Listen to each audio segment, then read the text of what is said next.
Hi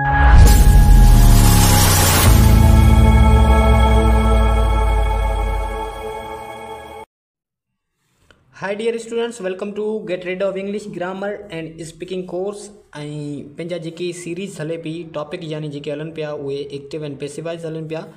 active and पैसिवाइज़ में पाण जेके शयूं पढ़ूं पिया उहे active structure and passive structure पढ़ूं पिया। ऐं पहिरियों जेको मुंहिंजो लेक्चर हुयो उन में मूं तव्हांखे सिर्फ़ु इंट्रोडक्शन ॾिनो हुयो त एक्टिव छा आहे, पैसिव छा आहे, उनजी डेफिनेशन छा आहे, इन जा रूल्स छा आहिनि, इन जा क़ाइदा छा आहिनि, किथे किथे इस्तेमालु कंदा आहियूं। ॿियो लेक्चर मूं तव्हांखे प्रेज़ेंट सिंपल टेंस जो पढ़ायो, जंहिंमें हुन जा साउंड ॿुधाया, हुनजो स्ट्रक्चर भी ॿुधायो त कहिड़े हिसाब सां तव्हां एक्टिव एंड पैसिव स्ट्रक्चर जेके आहिनि ठाहे सघो था। ही कोर्स न सिर्फ़ु तव्हांखे ग्रामर पढ़ाइण जे लाइ डिज़ाइन कयो आहे बल्कि स्पीकिंग जे लाइ बि डिज़ाइन कयो आहे, जंहिंमें तव्हां स्पीकिंग बि करे सघो ऐं ग्रामर भी पढ़ी सघो। त उम्मीद कयां थो तव्हांखे लेक्चर मुंहिंजा सभु सम्झ में ईंदा हूंदा। अगरि का बि कंफ्यूजन आहे त तव्हां पुछा करे सघो था। लेक्चर नंबर 2 आहे अॼु पंहिंजो सीरीज़ जेका टॉपिक हलनि पिया एक्टिव एंड पैसिवाइज़ जो लेक्चर नंबर 2 आहे, जंहिंमें प्रेजेंट कंटिन्यूअस या प्रेजेंट प्रोग्रेसिव टेंस जो पाण active structure and passive structure पढ़ंदासीं।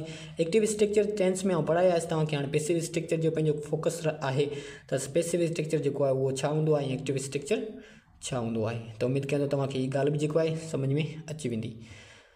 त सभिनी पहिरीं ॻाल्हि कजे प्रेजेंट कंटिन्यूअस टेंस जी।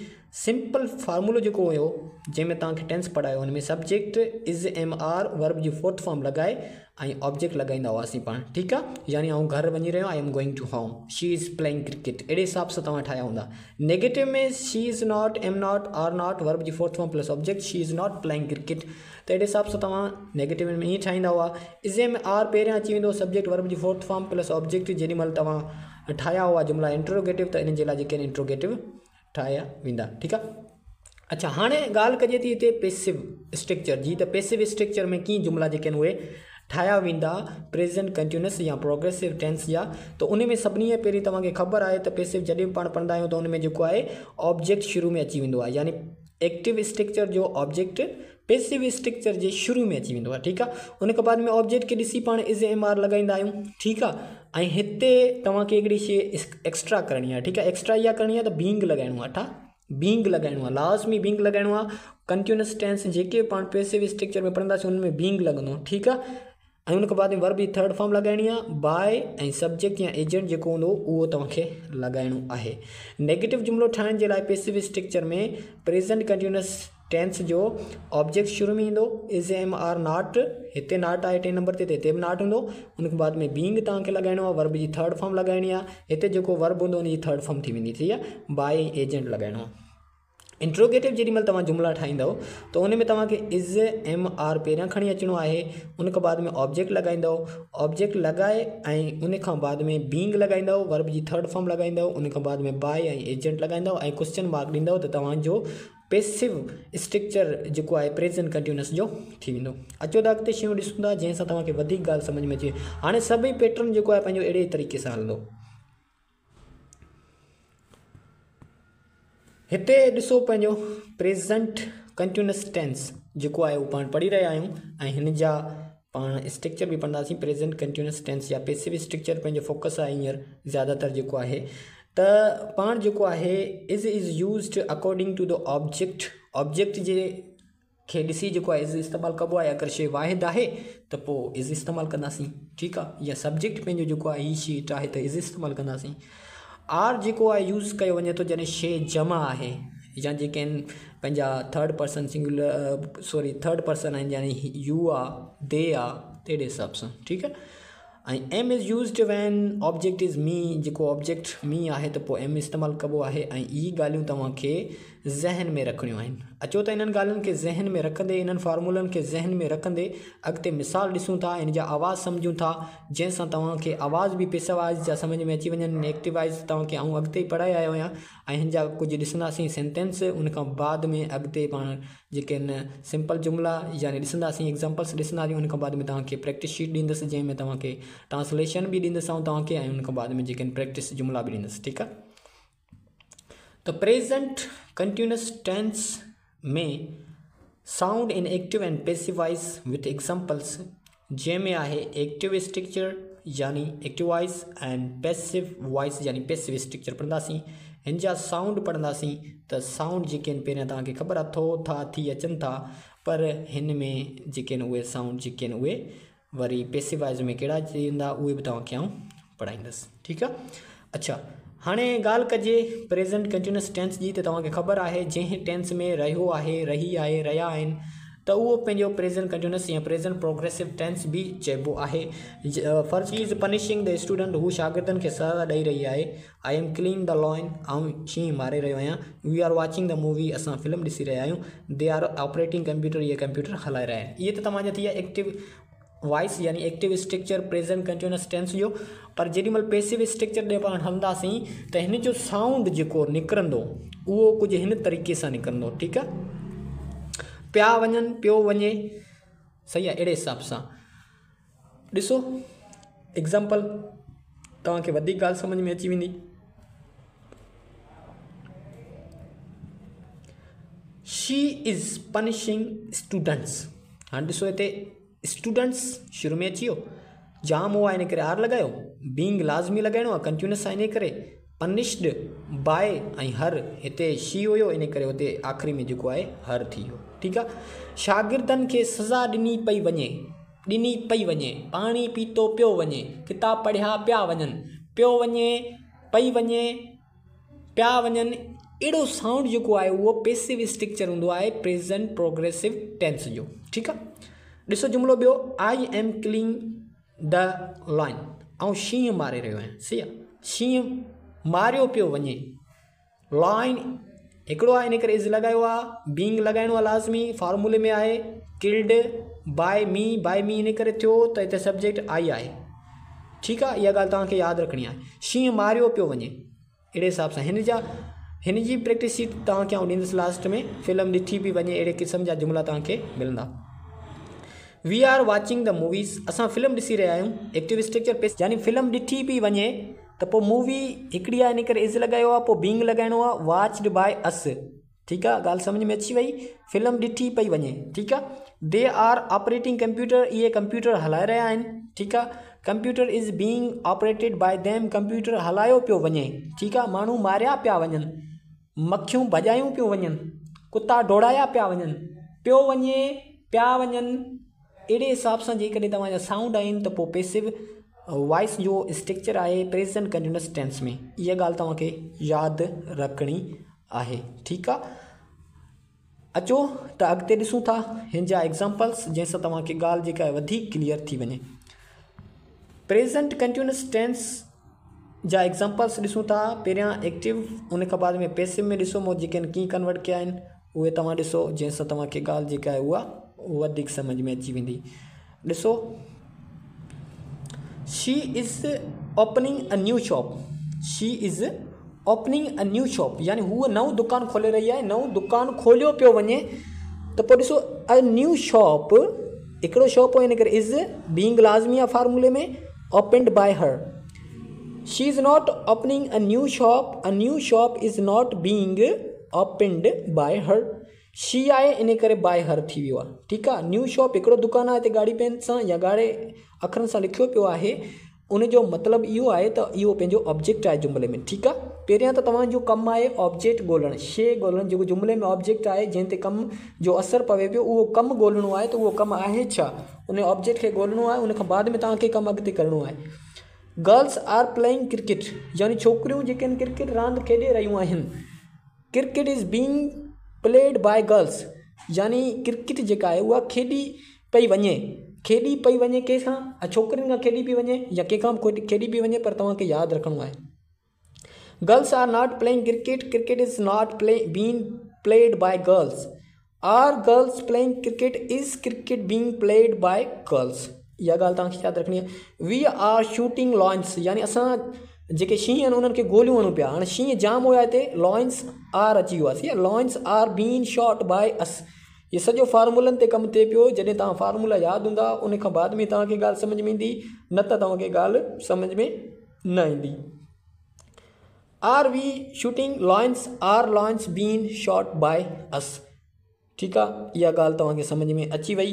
बाक़ी जेके हिते तव्हांखे ख़बर आहे न बाय गर्ल्स छो आयो आहे, छो त हिते गर्ल्स शुरू में आहे, वी आहे त हिते बाय अस छो आयो आहे, छो त हिते वी आहे त बाय अस में थी वेंदो। ठीकु आहे, इहा ॻाल्हि तव्हांखे शुरू में ॿुधाई बेसिक लेक्चर में। अचो त कुझु वधीक एग्ज़ाम्पल जेके आहिनि उहे ॾिसूं था ऐं सम्झूं था त कहिड़े हिसाब सां जेके आहिनि तव्हां एक्टिव वॉइस ऐं पैसिव वॉइस जा जुमिला जेके प्रेज़ेंट कंटिन्यूअस टेंस आहे उन जा ठाहे सघो था। त सभिनी पहिरीं ॾिसो जुमिलो आहे वरी यू आर इनवाइटिंग देम। हाणे हिते ॾिसो देम आहे, ठीकु आहे, त हिते थी वियो दे, शुरू में अची वियो दे छो थियो त सब्जेक्ट जेको ऑब्जेक्ट हूंदो उहो सब्जेक्ट थी वेंदो आहे, इन करे हिते दे अची वियो। ठीकु आहे, हिते मी हूंदो आहे त आई थी वेंदो आहे। ठीकु आहे, हर हूंदो आहे त पोइ शी थी वेंदो आहे। ॻाल्हि सम्झ में अचे पई, यानी तव्हां उन्हनि खे दावत ॾेई रहिया आहियो, उन्हनि खे दावत ॾिनी पई वञे, यानी they are being invited by you. हाणे बीइंग जेको फार्मूले जो लॻायो आहे, ठीकु आहे, वर्ब जी थर्ड फॉर्म लॻाई आहे ऐं उन खां बाद में जेको आहे आर जेको लॻायो इन करे छो त दे आहे। उन खां बाद में you are not inviting them, they are not being invited by you, are you inviting them, are they being invited by you. Boss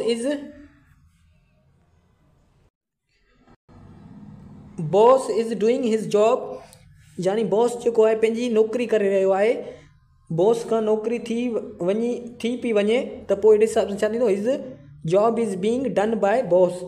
boss is not doing his job is not being done by boss. Is boss doing his job, is his job being done by boss. त अहिड़े हिसाब सां तव्हां ठाहे सघो था। We are watching TV, हाणे TV आहे इन करे हिते शुरू में अची वियो टीवी खां पोइ इज़ इन करे आयो छो त हिकिड़ी आहे इन करे पाण इज़ लॻायो आहे। उन खां बाद में being watched by us, TV is not being watched by us, is TV being watched by us. त उमेदु कयां थो तव्हांखे हीअ ॻाल्हि सम्झ में अची वई हूंदी ऐं क्लियर बि थी वई हूंदी। उन खां बाद में थर्ड जेका आहे एग्ज़ाम्पल शीट जेका आहे उहा ॾिसो, जंहिंसां तव्हांखे वधीक ॻाल्हि सम्झ में अची वेंदी। प्रेज़ेंट कंटिन्यूअस टेंस जा एग्ज़ाम्पल्स आहिनि, एक्टिव में बि आहिनि ऐं पैसिव में बि आहिनि। हिन जा जेके आहिनि आवाज़ बि मूं तव्हांखे ॿुधाया आहिनि, जंहिंसां तव्हांखे ॻाल्हि जेका आहे सुठी तरीक़े सां क्लियर थी वञे। यू आर क्लीनिंग रूम, ठीकु आहे, हाणे जेको ॻाढ़ी अखर सां लिखियो पियो आहे रूम, उहो ऑब्जेक्ट आहे, ऑब्जेक्ट शुरू में अची वेंदो आहे। ठीकु आहे, room is being cleaned by you, you are not cleaning room. हाणे हिते जेको आहे नॉट ईंदो, ठीकु आहे, हिते नॉट लिखियलु कोन्हे, माइनर मिस्टेक आहे, उहा सही करे अचणी आहे तव्हांखे। You are not cleaning room, room is not being cleaned by you. Are you cleaning room, is room being cleaned by you. I am arresting her husband, ऐं यानी हुनजे मुड़ुस खे गिरफ़्तार करे रहियो, हुनजो मुड़ुसु गिरफ़्तार कयो पियो वञे, त अहिड़े हिसाब सां थींदो her husband is being arrested by me. I am not arresting her husband is not being arrested by me। हिते बि नॉट ईंदो, ठीकु आहे, उहो करेक्शन तव्हांखे करणी आहे। Am I arresting her husband, is her husband being arrested by me।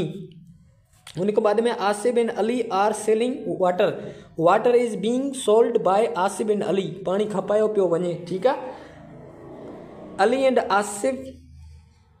Asif and Ali are not selling water, water is not being sold by Asif and Ali। Are Asif and Ali selling water, is water being sold by Asif and Ali। उम्मीद कयां थो तव्हांखे हीअ बि सम्झ में अची वियो हूंदो। इन खां बाद में तव्हांखे हीअ प्रैक्टिस शीट आहे उहा हल करणी आहे, जंहिंमें प्रेज़ेंट कंटिन्यूअस टेंस जा जुमिला आहिनि उन्हनि खे तव्हांखे पैसिव में कन्वर्ट करिणो आहे, यानी छा करिणो आहे तव्हांखे पैसिव में कन्वर्ट करिणो आहे। प्रेज़ेंट कंटिन्यूअस टेंस ऐं उन खां बाद में हिन जा पुट इनटू पैसिव वॉइस। हाणे हिते जेके बि ॻाढ़ी अखरनि सां लिखियल आहिनि उहे तव्हांजा ऑब्जेक्ट आहिनि, उन्हनि खे तव्हांखे शुरू में लॻाइणो आहे। पोइ ऑब्जेक्ट खे ॾिसो, हिकिड़ो आहे त पोइ इज़, डबल आहे त पोइ आर, पोइ एम लॻाए, पोइ बीइंग फार्मूले जो लॻाईंदव, पोइ वर्ब जी थर्ड फॉर्म लॻाईंदव ऐं ऑब्जेक्ट लॻाईंदव। ठीकु आहे, इहे तव्हांखे हल करिणो आहे। थोरो हिनखे पढ़ी छॾियां थो। She is burning those letters, we are buying tickets, he is telling a lie, they are selling this bike, you are beating me, she is reading the newspaper, I am learning this poem, mosquitoes are biting me, she is beating my brother, they are sowing seeds today, children are pulling this shirt, I am proving this case, he is inviting you, I am telling a story. इन जो negative भी आहिनि इहे बि तव्हांखे करणा आहिनि ऐं इंट्रोगेटिव जेके आहिनि उहे बि करणा आहिनि। उन खां बाद में जेका हिते प्रैक्टिस शीट आहे उहा तव्हांजी बिल्कुलु सिंपल आहे। प्रेजेंट कंटिन्यूअस टेंस जो पैसिव स्ट्रक्चर सिंपल जेको फार्मूलो आहे उहो लॻंदो। कहिड़ो स्ट्रक्चर जो सिंपल फार्मूलो लॻंदो तव्हांखे फार्मूलो ॾेई छॾियां। इहो फार्मूलो इस्तेमालु करे ऐं तव्हांखे जुमिला ठाहिणा आहिनि, यानी तव्हांखे ही वारो फार्मूलो इस्तेमालु करिणो आहे। ठीकु आहे, ही वारो फार्मूलो इस्तेमालु कंदव कहिड़ी शीट खे हल करण जे लाइ, आख़िरी सीट जेका मीनिंग वारी शीट आहे उहो ट्रांसलेशन वारी सीट आहे उनखे हल करण जे लाइ इहो फार्मूलो इस्तेमालु कबो। बिल्कुलु सवलो आहे। ट्रांसलेट इनटू इंग्लिश ऐं प्रेजेंट कंटिन्यूअस टेंस जी प्रैक्टिस शीट आहे। अचो त हिनखे पढ़ी ॿुधायां थो। दाड़िलनि खे पकड़ियो पियो वञे, मोटरसाइकिलूं नीलाम कयूं पियो वञनि, खीरु खपायो पियो वञे, कुतनि खे मारियो पियो वञे, जानवरनि खे बचायो पियो वञे, खाधो तयारु कयो पियो वञे, कपिड़ा जेके आहिनि खपाया पिया वञनि, असांखे पढ़ायो पियो वञे, उन खां बाद में पैसा चोरी कया पिया वञनि, मोबाइल मरम्मत कयो पियो वञे, पासपोर्ट मोकिलिया पिया वञनि, दुकान खोलिया पिया वञनि। ठीकु आहे, हाणे हिते साइड में मूं लिखी छॾिया आहिनि रोबर्स ऐं थर्ड फॉर्म लिखी हुई आहे कार्ट, बाइक्स एक्शन में नीलाम करणु, सही आहे। Milk sold, dog killed, animals saved, food prepared, clothes sold, we taught, money stolen, mobile repaired, passports sent, shop opened. यानी ही तव्हांजा जेके आहिनि ट्रांसलेशन जा जुमिला आहिनि प्रेजेंट कंटिन्यूअस टेंस या पैसिव में, इहे तव्हांखे करणा आहिनि। त हिन लेक्चर में बिल्कुलु मूं तव्हांखे बेसिक पढ़ायो। बेसिक इहो पढ़ायो त present continuous tense, progressive tense जो एक्टिव स्ट्रक्चर ऐं पैसिव स्ट्रक्चर छा हूंदो आहे, इन जा फार्मूला छा हूंदा आहिनि ऐं छा इस्तेमालु कंदा आहिनि, जा आवाज़ जेके साउंड आहिनि उहे छा हूंदा आहिनि, यानी रहियो आहे, रही आहे, रहिया आहिनि, पर साउंड जेको आहिनि पिया वञनि, पियो वञे वग़ैरह वग़ैरह आहे। प्रेजेंट कंटिन्यूअस जा 3 वर्कशीट्स तव्हांखे आऊं करायूं। उन खां बाद में ही वर्कशीट तव्हांखे मूं ख़ुदि करण जे लाइ ॾिनी ऐं उन खां बाद में ही जेका आहे तव्हांखे वरी ट्रांसलेशन जी वर्कशीट ॾिनी ऐं उन खां बाद में जेॾी महिल पंहिंजा एक्टिव वाइज ऐं पैसिव वाइज ख़तमु थी वेंदा त आख़िरी इहो तव्हांखे आऊं जेका आहे हिकिड़ो PDF सेंड कंदुसि जंहिंमें सभु जेके आहिनि प्रैक्टिस शीट्स रखियलु हूंदियूं। त मिलंदासीं नेक्स्ट लेक्चर में। तेसिताईं ताईं दुआनि में यादि, अगरि का बि ॻाल्हि हिन में सम्झ में नथी अचे त तव्हां पुछा करे सघो था। Thank you so much.